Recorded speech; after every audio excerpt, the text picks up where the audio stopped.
Hi guys, it's been a long time and me and Helen have just arrived in India. We just arrived in the airport of Cochi, which is in the south of India. And now we're going to get to our hotel and we're going to pick up a couple of bikes. Yeah, Cochi is the first airport to run totally on solar energy. They must have some big batteries. I mean, what do they do in the monsoon days?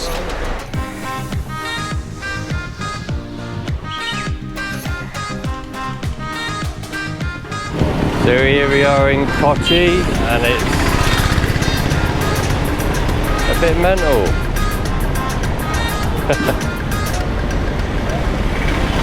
Everyone going to work?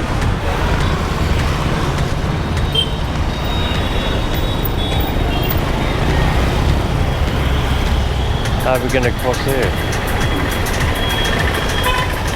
Might be better on that side, I don't know.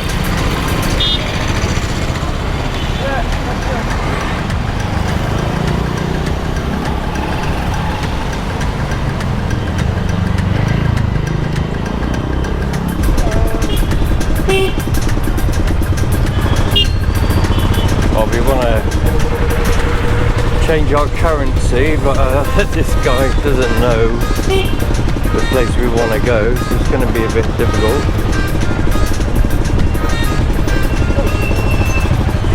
Well, there's no line markings on the roads, and even if there was, they wouldn't use them anyway.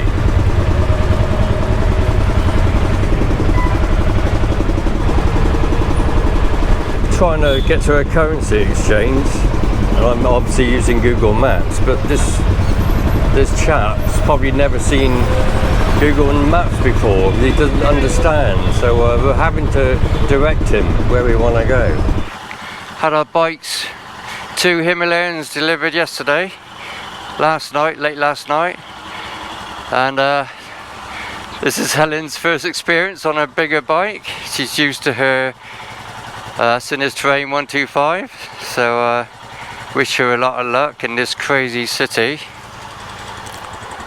So we're heading to a beach now for a day or two. Oh wow, first time we've seen a foreigner other than ourselves in this city. So yeah, we're heading out of Cochi now. Got to get used to using our horns. Well, even though I got a Himalayan, as most of you know, at home, every bike will probably feel different, and this one at the moment, whether it's because of all the weight I got on, I don't know, but it feels a bit unstable. But so there's Helene in the mirror there. At least half the population have motorbikes for sure. All we can do is stay out of trouble now until we get used to the bikes and used to the way they drive.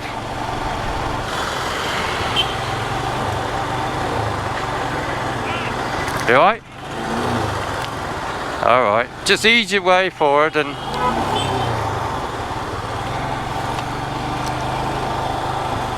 nice one, she's done it. Bloody hell, you've got to have your eyes everywhere. Very rarely there's traffic lights, and this is the time where there is.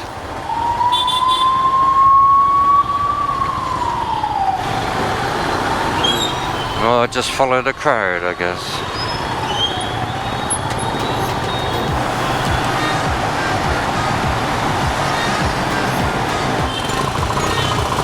Not sure where we go here.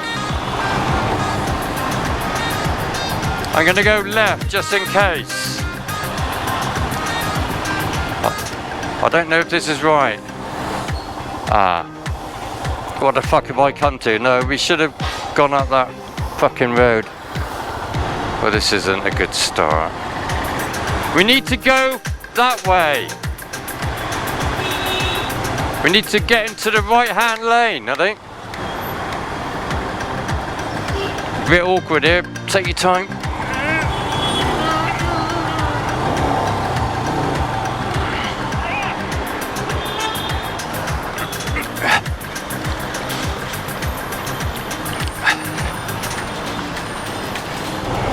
Well, we're heading across our first bridge. There's a huge amount of waterways around this area, and they call it the Venice of the East. We're just heading down the road to a beach called Mirari Beach, and I'll keep forgetting the name of the place. It begins with K, but that's... Anyway, it's full of waterways and palm trees and all that sort of stuff. So we're going to ride down along the coast, stick to the coast as much as we can. And yeah, nice to be out of the city now. Oh, look at that black smoke. They really don't care about pollution over here. But there's a lot of fish in these places. Oh, lakes and lakes everywhere. Oh, they're more likely lagoons. Seawater.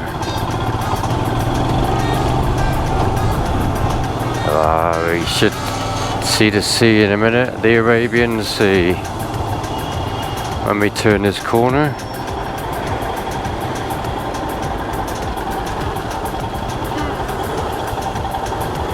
Or maybe not.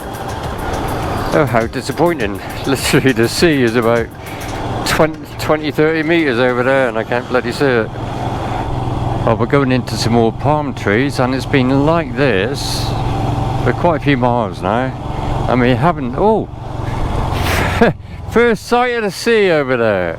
First sight of the sea. I'm talking to the GoPro. Okay, we have Helene in front on her Himalayan.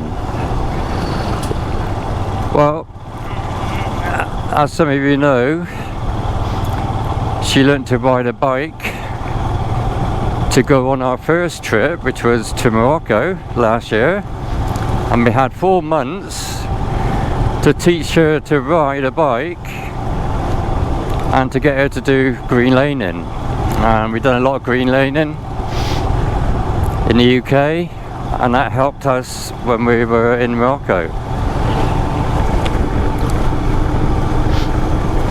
And but she commutes every day to work, so even though she's on her 125, I think she's doing really well on the Himalayan, except for that one crash earlier. And what's nice, she's not fazed by the madness of India. She's probably mad herself. Anyway, we are going to go to Mirari Beach for our first stop. It was only about 45 minutes down the road, and yeah, just going to chill out on the beach for a couple of days. Something Helen would like to do after working flat out all year, and she wants to splash around in the water. And then we travel down to the south a bit more, and then we head towards our final destination, which is New Delhi, which is where these bikes came from. And then we fly home from there, and we've got about 7 weeks to play with. And we are going to ride what is called the Great Indian Trail. It's meant to be a peaceful, beautiful way of seeing rural India, what they might call the real India. So it's very untouristy, which is what me and Helen likes. And yeah, we're hoping to do some camping on the way. But yeah, we got to look out for wild elephants, bloody tigers. I think there's 4 venomous snakes and there's scorpions, so yeah. So we'll see how we get on with that. Yeah, so this trail, the Great Indian Trail, I would say is very similar to the Trans-Euro Trail of Europe. Well, it's a Trans-Euro Trail, isn't it?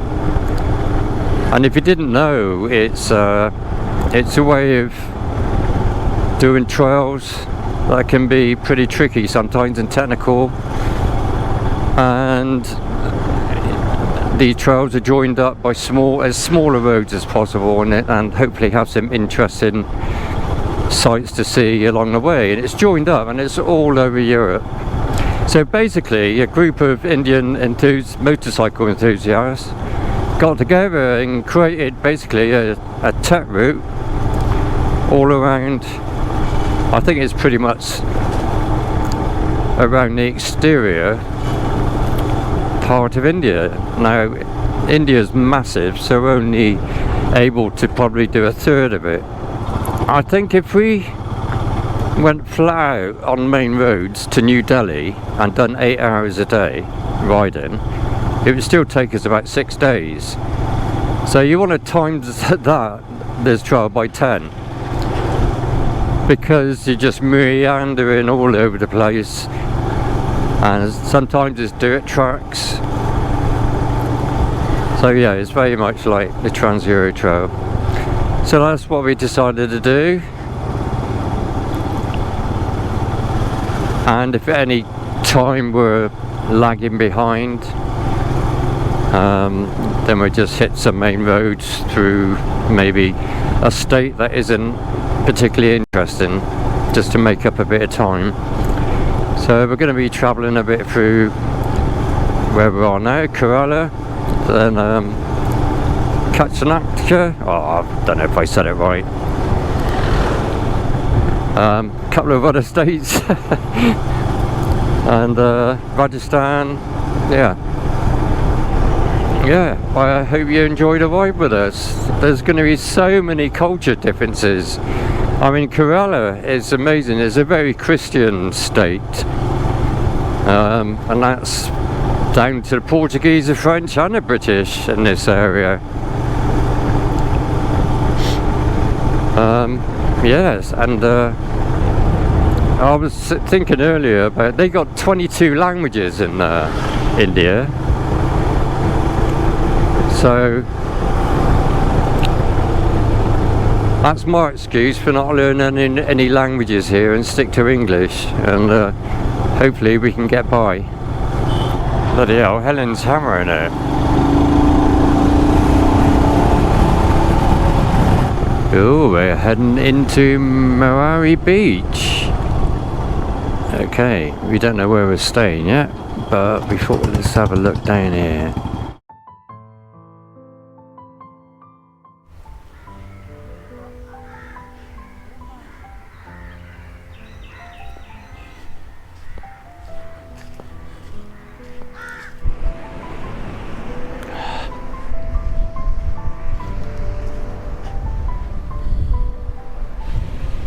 Well, it's January here in India and it is so hot and sticky. And today, just 2 hours of riding a bike with your gear on. Bloody hell. We were so hot and sweaty. And the last part to find the place we're staying, well, we missed the road and we ended up going through almost like greenlaning in the UK, but on sand, and it was some narrow single walking footpath. Mental. But anyway, there was a road and we missed that.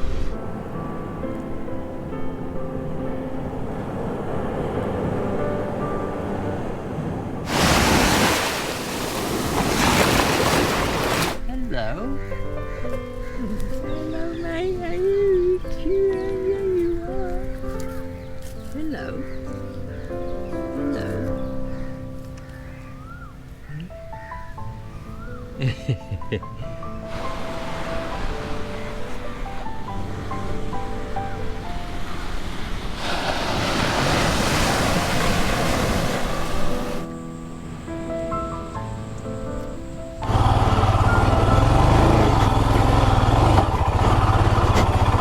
Okay, we just come out of a sort of place we're staying, and we're going to pop into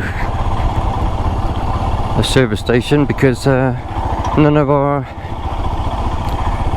USB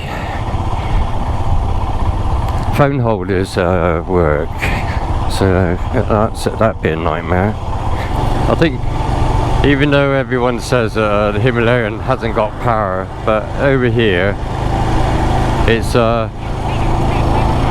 more than most. Okay, and I think Helen's enjoying the extra power.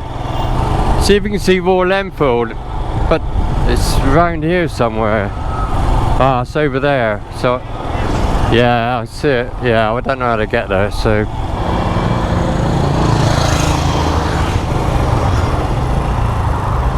may not be a good idea.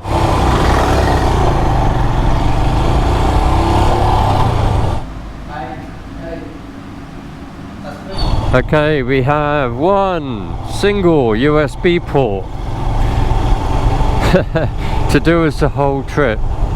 This has been a fairly pleasant ride back from this town we were at, and yeah, we've been doing it the Indian way. In other words, wear no protection because it's so damn hot here as well. It's very difficult. Well, we got our elbow pads on and some knee pads. Not quite Indian style, but in between English, British, sorry, and the Indians. I don't think I've seen an Indian wear any protection at all. Short sleeves, sometimes wearing flip-flops, and that's everyone. That's in the cities, everywhere. So nothing too exciting to report at the moment, but here we are in India, and hopefully we'll have a good adventure.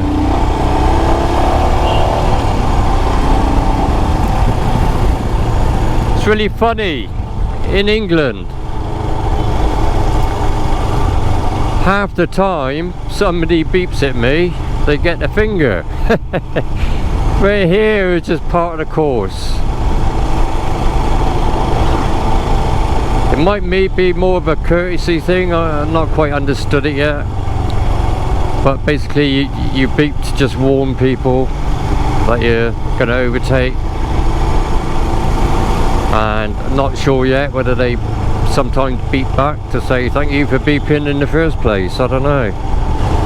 Anyway, thanks very much for watching, guys. Catch you next time.